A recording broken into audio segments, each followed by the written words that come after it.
Assalamu alaikum, everyone. This is Edward Ahmed Mitchell, the Deputy Director of CAIR National, welcoming you to today's episode of CAIR On Air, the Muslim Action Hour. Thank you so much for joining us. As always, we begin with the name of God. Bismillah ar-Rahman ar-Rahim. Alhamdulillah Rabbil Alameen. Wassalatu wassalam ala Sayyidina Muhammad wa ala alihi wa sahbihi ajma'in. Again, thank you for joining us for today's program. I'm here with my fellow CAIR colleagues, Robert McCaw, who is the Government Affairs Director of CAIR National. Assalamu alaikum, Robert. How are you? Alhamdulillah, doing well. It's my birthday. Yes, that's right. A big happy birthday to Robert. You. And we're also here with Ayana Jean, who is the Communications Coordinator at CAIR National. Assalamu alaikum, Ayan. How are you? Assalamu alaikum. Alhamdulillah. How about you, Edward? Good, alhamdulillah, good. So inshallah, today we're going to be discussing two topics. One is the issue of Muslims and the media, in particular film. And then we're also going to discuss, inshallah, the importance of making sure that our American Muslims and immigrants are being well represented in our political process. So to the first issue, inshallah, as you all know, the Disney film Mulan was released a few weeks ago. And that sparked a great deal of controversy because we learned that the filmmaking process and the film itself has connections to the Xinjiang province in China, where over 1 million Uighur Muslims are currently held in concentration camps. And then around the same time, the Netflix film Cuties, which was originally made in France, was released, sparking all manner of outrage because of the sexually exploitative content that appears in the film involving preteen children. And also there's another issue with it, which is that it contributes to Islamophobia. So we want to talk about these issues of Hollywood and Muslims and how represented and impacted and in some cases harmed by these sort of depictions. So that's what we want to discuss today, inshallah. And if you have any thoughts or questions you want to share, please feel free to put them in the comments section and we'll try to address those as we go into the program, inshallah. So Robert, let's start with Mulan. Shall we? And let's find out what's going on with that. And before we do, I think, Ayan, you have got a video you can intro for us. Is that correct? Yeah, so we're going to share a clip from Now This, and it does a really good job of explaining the issue. Okay, so we'll watch that, and then we'll go to Robert to get some perspective on this issue.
So that was a good video to kind of lay out the background of what is going on here. Ayan, I'll turn to you the first question to Robert about this issue.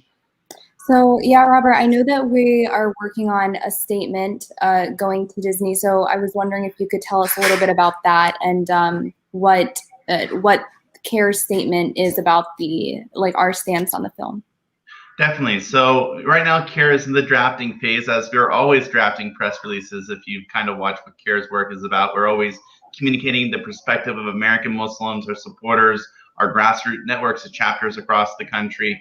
And right now, CAIR wants to call on Disney to suspend the distribution of this film and edit it so that in the credits portion, it is not thanking 8 different Xinjiang Chinese government bodies for being able to film in that province.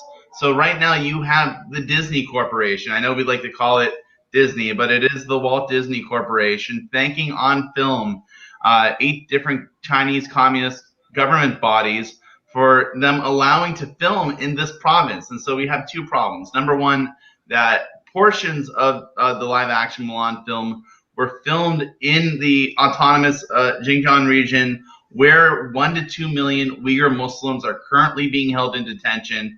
Millions more are being surveilled constantly. There are literally checkpoints every 100 yards in cities where people have to show their IDs, and you can be arrested for simply practicing the religion of Islam. So this is a very repressive state, and you have the Walt Disney Corporation thanking the Chinese government for filming in such a place. Imagine filming any movie in a state that is actually committing acts of cultural and physical genocide. And the second point is that they are thanking these government bodies, and that's linked to the main government of the region, which is carrying out these actions. So it's very unsettling. And in no way should a U.S. corporation be thanking the Chinese government in that region, when right now, just yesterday, CBP stopped a number of imports of cotton and tomatoes that are essentially being picked and labored on by Uyghur slave labor in that region. So if the U.S. government is banning the imports from this region because of these crimes against humanity, the genocide that's occurring, why are we thanking that same government for allowing us to film in that region? Yeah. It's wrong. So not only does the film need to be edited, really Disney needs to just publicly account and apologize for ignoring this human rights crisis. And they should account, and they should be clear about what's happening. Instead, right now, Disney CFO Christine McCarthy is actually downplaying this incident, saying that it's generated lots of issues for us, but really they're just thanking the government, and it's a standard industry practice. There's nothing standard about filming in a repressive state like that and then thanking them for it. Yeah. Thank you, Robert. So, Edward, do you know how, besides that, it seems like they haven't taken responsibility. Do you know anything else about Disney's response?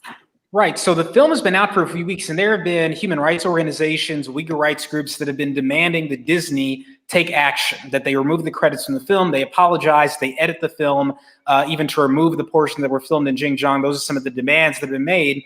And Disney has not only not acquiesced to those requests, but they've really so far dismissed the controversy. As Robert mentioned, an executive at Disney a few days ago was asked about the box office impact of the controversy, and the executive did not respond by expressing any regret about their conduct, expressing any sympathy for the Uyghur people in concentration camps, but instead saying, well, this has created a lot of issues for them, for Disney, in regard to box office. So it just shows you the completely callous nature of how this major corporation is looking at this issue. And so, no, they have not acquiesced to the requests. They have not acquiesced to the demands. They have not changed course. The movie is still on its platform. The thank you is still there, and nothing has changed so far. Now, the one thing that has happened, though, is because of the controversy, ironically, the box office for Mulan was harmed in China because the Chinese government ended up restricting the people of China's ability to read news about Mulan in the run-up to its release, because the Chinese government was afraid that news would include the widespread criticism of Disney for its conduct in regard to Xinjiang province. So ironically, the Chinese government was afraid of the criticism being leveled against Disney, restricted news about Mulan, and that apparently harmed the box office of Mulan in China, which again is apparently an issue for Disney because now they're losing money. But that's not the issue. The issue should be that you thanked publicly people who are committing genocide, and you filmed part of this movie in a country that is committing genocide. And by the way, some Uyghur Muslim activists have also noted that the film itself kind of plays into this stereotype that China is simply a Han Chinese country, and that the Xinjiang province has been just a part of China, and that there are not any unique cultures that live there. And there's some question about whether or not in the movie you have Jet Li playing the Emperor of China.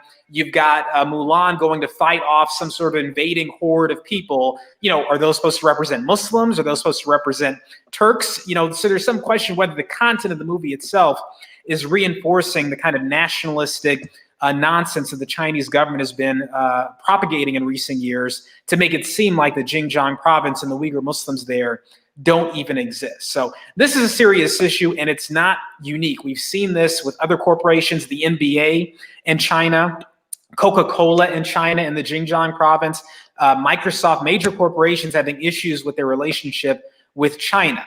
Because of how big it is, how important it is, many corporations are afraid to stand up to China, and in the case of Disney, are apparently willing to thank China. So they have got to understand this is not acceptable, that this is really no different than being in early 1930s Germany when Jewish people were being rounded up in the lead up to the Holocaust. You've got 1 million Uighur Muslims been rounded up, put in concentration camps, tortured, and forced to give up their religion.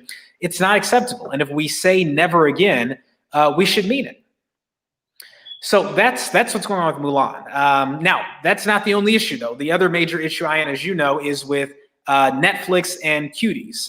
Before we talk about that, though, Ayan, I think why don't we take a break and we'll bring in our special guest to discuss something more positive, and that is the good work that American Muslims are doing on the ground to make sure that we are expanding justice, not only overseas, but here in our country. Ayan, do you want to bring on our special guest as we proceed with the program?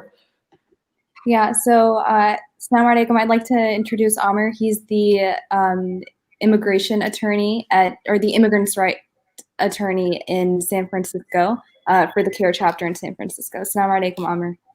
Assalamu alaikum. Assalamu alaikum again, brother. Great to see you. Very, yes, again, good. So tell us, what is this project? What's the goal, and how's it going so far? Yeah. What we've done this month is we've set up virtual citizenship clinics. So usually what we do pre-COVID is maybe once a month we would have a clinic set up in different masjids around the Bay Area where people can come in and we will help them apply for citizenship. Right, we'll make sure they're eligible. We'll go through the application form with them, fill it out with them, and they can apply for citizenship, answer any legal questions they may have about that. Because of COVID, unfortunately, we haven't been able to have any in-person clinics in the different masajids in the Bay Area. And so in order to try and get the word out to the community and get the service out to the community, we've set up clinics virtually over Zoom. So people can register. We'll send them the link for the Zoom. They can come in and they'll get one-on-one time with attorney to go over their application and fill it out just like we would in a normal in-person clinic. Gotcha. That's awesome. That's great. It's very important. Now, what about the issue of immigration slowdowns in the process? Are you seeing a slowdown? And what's with the UCIS increasing fees for citizenship applications, lawful permanent residence? What's going on with that? Yeah. So one of the reasons why we made a point of doing multiple clinics in the month of September is that USCIS is increasing the fees that they're going to charge for citizenship applications starting at the beginning of October. So right now, in order to apply for citizenship, you pay a fee to USCIS of about $725, and that fee is going to go up to about $1,200 starting in October. And then not only that, they're also getting rid of fee waivers. So currently, if you're low income, if you don't have a job, or if your income is low for your household size, you're able to ask for a waiver of the fee. So you're still able to apply for citizenship, without having to pay the fee. But they're getting rid of that for citizenship applications in October as well. So we just want to encourage as many people as possible to apply during September before that opportunity goes away or goes out of reach. Amr, I saw that most of the clients that y'all help, most of them rely on those fee waivers. Is that right? Yeah, I mean, at CAIR, we're a nonprofit. Our goal is to provide services to people who might not be able to afford the services of a private attorney. And so yeah, I mean, the majority of our citizenship applications are submitted with a fee waiver. just because, yeah, that's the community that we're serving. Yeah. Well, I mean, that's so important that everyone, not just in San Francisco, but across the country, knows about the deadline. So just say it for us some more time, Amr. What's the deadline here when the prices increase? Yeah, so the fees increase October 2nd, I believe. So you want to submit it before the end of September. So yeah, if you're in the Bay Area, reach out to us, reach out to your local CAIR chapter or an immigration attorney of some kind in order to be able to submit that before the fees go up. Okay, wonderful. And we encourage people across the country who are eligible to apply for citizenship to make sure they make that move before October so that they are not, penalized with this increased fee, which may be prohibitive for many people and preventing them from getting citizenship, which, as we know, is exactly the point of these increases in the fees. So, Amr, thank you so much for the work you're doing. Great to see you. Hope to see you in Atlanta or Washington soon, inshallah, when everything is safe. And please, we hope all of you are staying safe amid the forest fires out there. May Allah grant you all relief and protection from that difficulty. Thank you. Good. And tell Javeria we said assalamu alaikum. I will, inshallah. Okay, inshallah. Thank you so much for joining us. Thank you for having me. I would just note that my own wife, after the election of Donald Trump, before he took office, she actually then applied for a green card. She'd been here for years on a student visa, but doing her PhD. But at that point, we just were unsure of what the political process looked like laying ahead. And so we just moved forward with all those applications till the point where she's now a U.S. citizen. But just because of the unpredictable nature of the U.S. political system and, what the next 4 years could look like, it's always really good to, when you have the opportunity, to submit those papers. Yeah. As soon as you're eligible for citizenship or LPR status, if you're planning to stay, then obviously you should proceed with that. As Robert said, we don't know what's going to be coming up in the next months or years. So better to panic now and avoid the rush, as my father likes to say. All right. So the last thing we want to talk about, inshallah, is the issue of another Hollywood issue with the Muslim community, and that is Netflix and the film that we... Go ahead. Sorry, Edward, before we move on, we had this question in the Facebook comments regarding what Amr just spoke about. So I wanted to make sure we answer that before we move on. Please go ahead. So Claire asked, is there a fund set up that I can donate to help people pay for applications? I don't know of one, but I think we can certainly, talk to Amr again and look that up and see. And if there is, then we can share that. But I suspect that that's probably happening around the country somewhere. Inshallah. So maybe Amr can help us out with that. And if so, we can certainly share them in the comments so people can help God. Yeah, he just responded in our chat and said he doesn't know of one either. So inshallah, we can see in the network if there's something already set up, and we'll publicize that, inshallah. But thank you for the question. Wonderful. Sounds good.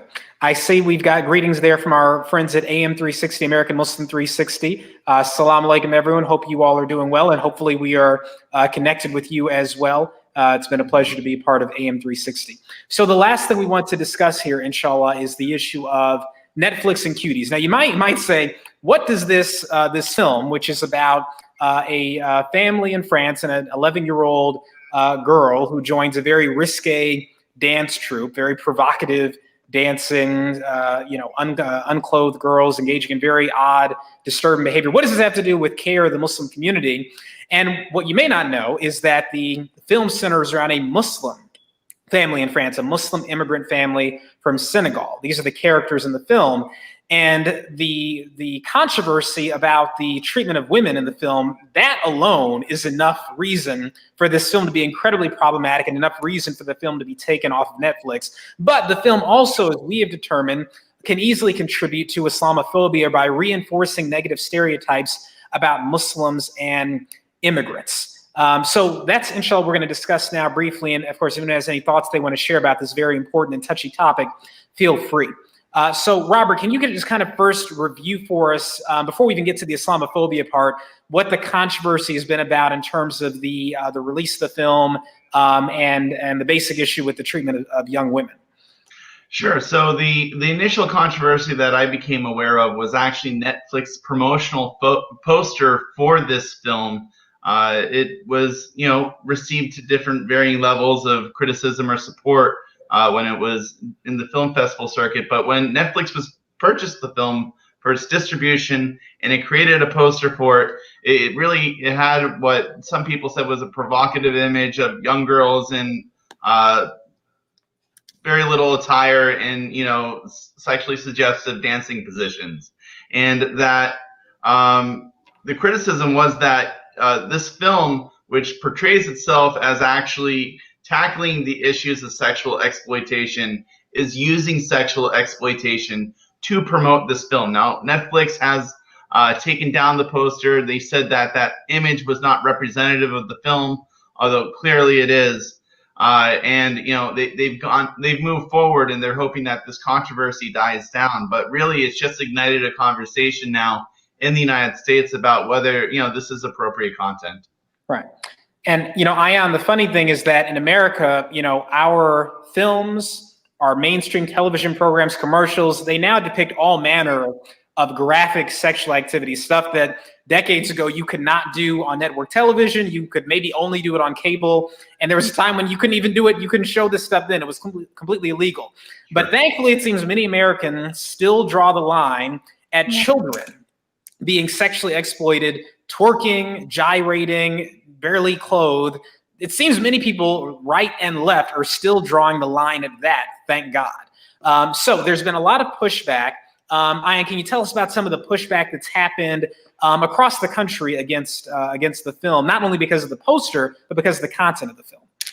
So I saw that Netflix, they had like a significant amount of cancellations. Like people were canceling their subscriptions to Netflix, like as a protest to this film, trying to get them to take it down. And also Netflix trends it, in fact, multiple times on Twitter. Mm-hmm. Yeah. I also found it interesting that the woman who wrote the film, her response was, like, her defense was that this was social commentary. And I find that really interesting, that it was supposed to be social commentary on the sexualization of young children. So I just find it doesn't really make sense to me why in that process of making, like, commenting on that, why we also have to engage in it. Right. I mean, it makes no sense, right? The goal, if that really is the goal, to expose and criticize the objectification, the exploitation of young children, great. That's a serious issue, and that should be addressed. But if you're doing that through a medium like film, and in the process you are sexually exploiting children, that's a problem. I mean, the kids who are barely wearing clothes and gyrating and twerking in this film, they're not CGI. Right? They're not adults who were hired because they look youthful. It's not Michael J. Fox, right? These are actual preteen girls who were hired, paid to engage in this behavior in front of a camera. And in some countries, this stuff is arguably illegal. And in fact, there have been a few public officials here in America who have actually asked for an investigation into whether or not the film violates any child pornography laws.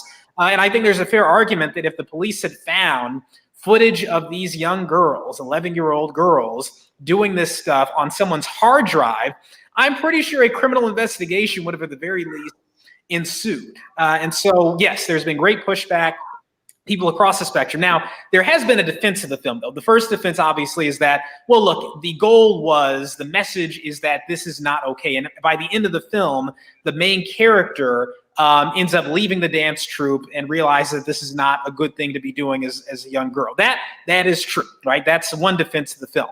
But again, we just point out why that defense does not solve the issue. And the second thing people have noted is that the film was directed not by some rich white guy who's a pervert. This was directed by a Senegalese French woman who grew up in a Muslim family in France. And she has said that her goal was to highlight the problem of the exploitation of children. And that is valuable. I mean, you can't ignore the fact the person behind the film and what their perspective is. We have to respect that perspective. But your identity does not simply justify and excuse your behavior, right? No matter who made the film itself and the content of the film is severely problematic. We just can't have young 11-year-old girls being filmed engage in this sort of behavior. It's disturbing, it's disgusting, but that's not the only issue. So the other issue is the Islamophobia issue. Ian, do you want to comment on that briefly, how this ties into the Muslim community, why this is also problematic? Yeah, and I also want to add before we transition that another problem I see is the access of this film. So I get the argument of the like it being social commentary on this issue of sexualizing young children, but the fact that this film is on Netflix and it's so accessible to everyone, including young children, I just don't really trust that all ages can see that like the value in that commentary, right? I don't think anyone that watches it will be able to understand what the writer was trying to get at. So, you know, just even if there is benefit in the film, I think we can't trust that everyone will be able to access that. Right. And even the title itself, Cuties, is this kind of glib, positive. I mean, that's, you know, that's you don't see that title and think, oh, this is going to be a disturbing movie about, you think, oh, that sounds fun, right? And we had a question in the comments, has anyone seen the movie? Disturbingly, yes, I did make myself watch the movie so that I could intelligently comment on it. I was having to avert my eyes throughout the film and look through my fingers, metaphorically speaking. But yes, many people have forced themselves to watch so that we can comment on it. We don't want to assume the worst based on Netflix's advertising campaign, but in my opinion, having sat through it, it is as bad as people feared it would be based on the campaign. Now, the other issue that I was surprised by is the Islamophobia issue. So the central plot of the film, the main character is an 11-year-old Muslim girl from Senegal, recently immigrated to France with her family. And the film just kind of starts off with his greatest hits that reinforce stereotypes about Muslims and African immigrants. For example, the young girl is forced to engage in group prayer and learn about Islam. She finds it boring. The women that she attends prayer with are all told that they need to obey their husbands and they need to protect their modesty, their decency, because evil is in the unclothed body or the uncovered body of women. This is how the film starts off, one of the very first scenes of the movie. The girl's father is a polygamist getting married to a second wife. His first wife, her mother, is depressed and feels helpless. I mean, it's just kind of the greatest hits of what anti-Muslim bigots and anti-immigrant bigots think about Muslims and immigrants, right? That's not to say that, you know, those kind of stories don't exist, don't happen, not saying it doesn't happen at all, but the fact that this is being presented, right, as the only perspective, right, on a Muslim family, an immigrant family, at a time when there are already prevalent anti-Muslim, anti-immigrant stereotypes in Hollywood and around the world, it's just very troubling. And then as the film progresses, there's this weird message where the girl rejects the cultural and religious conservatism of her family by embracing kind of secular hedonism. And then by the end of the film, she rejects kind of essentially both. She comes to her senses and stops with the dance routine, but she also kind of rejects her family's conservatism and ends up with a happy medium where she skips her father's wedding, puts on Western clothing that's not as revealing, and goes outside to joyfully play with a new group of friends. And so the message the director has said is that both of these things that we've described are both oppressive of women. And I don't dispute that. But the idea that there's a moral equivalence between being a religious conservative or being following Senegalese culture, that is the same as children stripping down, dancing on stage, twerking, and all this stuff, that these two are morally problematic in the same way, that just seems to me a very dangerous message.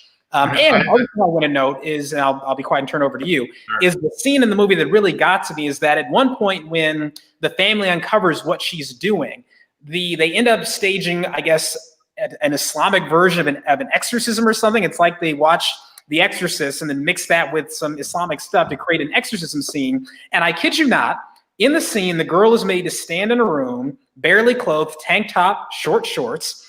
They're throwing water on her, which, again, to my knowledge, is not a Muslim thing to do. It's a Catholic thing to do, I guess. So again, I guess they're watching The Exorcist. They're throwing water on her and saying Islamic invocations, and there's this Arabic recitation playing in the background. It's not the Quran, but many people think it's the Quran because it's the intonation is designed to sound like what you would normally hear when you're reciting the Quran. And while this is going on, I kid you not, the girl starts shaking, gyrating, and literally twerking while this Arabic recitation is playing, while they're doing these invocations. It's disturbing, right? It's disgusting that a young girl is filmed doing that at all, right? But then to add in these kind of fake Islamic aspects to the scene, it's just a bad look. It's disturbing, and anyone who watches that right, and is not familiar with Islam or Muslims, what do they come away thinking, right? What perspective do they come away with? Anyway, I've spoken enough. I'm venting, but I've seen the trailer. I did not want to watch the movie, especially based on the reviews I heard. There are fellow CAIR staff members that have already canceled their Netflix subscription because they have seen this and they're very upset about it. I would just point, there's two issues you can also address in this. Number one, that there is a high degree of Islamophobia in France. If you are a state employee, you cannot wear hijab to the workplace. There is a message being promoted in this movie, since it was filmed in France, that it's better to give up Islam and just live kind of a secular lifestyle, and that's your happy medium in life. And so I think, number one, that's a reinforcing Islamophobic meme in French media that is being promoted in this film and now internationally. The second thing is that when you look at media distributors like Netflix or Amazon Prime or television networks in the US, there's a common theme, or that Muslims are oppressed, especially Muslim women are oppressed. That a common theme in media is that a young Muslim girl has a coming age of experience, or boy at times, and that they escape their family situation by either dating someone of another race, religion, background, or finding some type of Western-focused cultural or interest, and that saves them. That either Western society saves them or some Prince Charming saves them, but they need to be saved from Islam. And that this is just a constant theme that keeps on getting picked up by producers and media distributors in the United States, and that this is a reinforcing theme that we keep on seeing in our media. So when we as parents are looking for films or shows that feature Muslim characters to show to our children to reinforce and normalize being Muslim in America, we actually have to be really critical and sensitive to what is the underlying theme and messages of these stories about Muslims in America, because a lot of the time it's corrosive to the soul and to the heart. Yeah. And Ayan, I'll ask you, as a Muslim woman, a leader in our community, a leader in our organization, your just personal reaction to, not just professionally, but your personal reaction to this and where we go from here. I've been sitting here trying to think of one film that doesn't have this pattern in it, this pattern that y'all are speaking of, where Islam and the hijab and like a Muslim family and all of that is oppressive to a young woman. That's always the portrayal that's given. And I know, like, I'm speaking from one person's perspective, but obviously, and even the people that I know, having lived through that experience, that's always being shown as oppressive. I don't think I've ever grown up feeling that, So I just wish that I could think of even one example where a young, like, Muslim coming of age story where that doesn't happen, and that you don't need to go into, like, you don't need to take pieces of Western culture to feel liberated. So yeah, that's just, I find it very unrelatable, if that's, like, to summarize it. Yeah, I mean, we're trapped in this cycle where you've got Hollywood is happy to portray Muslims as either terrorists, religious extremists, or extremely irreligious, right? Either abandoning your faith or going to extremes in your faith. They're happy to do either one of those stories. And there's very rarely anything in between. The only film I can really think of that had a really accurate and positive take on Muslims in America was Malcolm X, and that came out 40 years ago. And that told the reverse story, told us the story of his progression from, being the son of a man murdered by the Klan, ended up going into a life of crime, and then going to prison, changing himself and becoming a Muslim leader who changed the world for the better. That was an interesting story that was biographical, but in terms of fictional stories, right? It's few and far between. So I think the one thing I would say is that to Muslim filmmakers who say, well, look, this is my story, this is my experience, and, I have the right to share my story, my experience. Absolutely you do. But I think you have to ask yourself, why is Hollywood so happy to elevate your particular story? Because there are a lot of Muslims who are writing scripts and stories. Why are your stories? Why does this type of story keep getting out of the pile and elevated? And are you being used? Is your story being elevated because they want to deliver that message of Muslims need to abandon their faith, to feel liberated. So I would just say it's great to see Muslims out there engaging in filmmaking, doing positive work, but you don't want to let yourself get used and manipulated. And so to the extent that you can be writing positive stories, not stories that are whitewashed, not stories that ignore all the dirty laundry, but stories that do not feed into this very dangerous atmosphere of Islamophobia. You know, we've already gotten an Islamophobic message. We don't need any more of that. We've got that done. We're good. You could be sharing a unique story. And if, you know, Hollywood picks it up, great. If not, whatever. That's their problem. You know, we can still keep telling these stories in different mediums now that mass media is so wide and welcome. It's 3:41. We're way over time, but this is, you know, a very interesting, important topic. Do we have any other questions in the comments we want to address? I think someone asked, had we seen the film? Yes, disturbingly, I have. Yeah, I think those are the questions. The fun questions have been answered. So, mashallah. Thank you all so much for joining us on this episode. Thank you, Ayan. Thank you, Robert. And if you have a topic you all want us to address on a program, as always, let us know. Just email us at info@cair.com, info@CAIR.com. And we look forward to seeing you Thursday at 3 p.m. for the next episode of CAIR on Air, the Muslim Action Hour. Again, we're on Facebook, on YouTube, and on American Muslim 360. Assalamu alaikum. May peace be upon you. Assalamu alaikum.